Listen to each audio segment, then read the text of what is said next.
Tez tanışdıq, tezdə çıxıb gedirsənsə get, danışma gedənim. Bu gedişin çox çətindir, bilirsən, bilə-bilə zülm edirsən gedənim.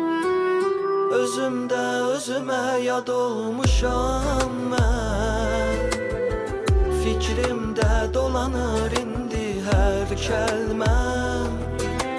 Heç özüm bilmədən, fikirləşmədən məni məndən ayrı saldın gedənim.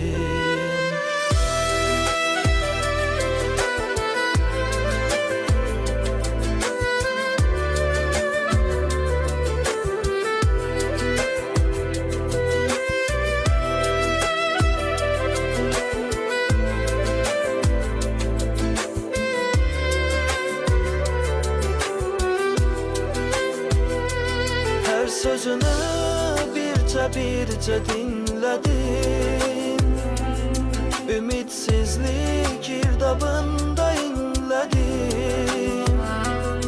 Günahkaram, günahsızam bilmədim. Sən məni qəlbimdən vurdun gedənim. Özümdə özümə yad olmuşam mən, fikrimdə dolanır indi hər kəlməm. Heç özüm bilmədən, fikirləşmədən məni məndən ayrı saldın gedənim.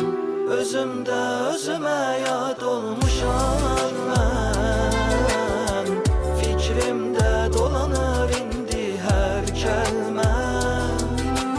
Heç özüm bilmədən, fikirləşmədən məni məndən ayrı saldın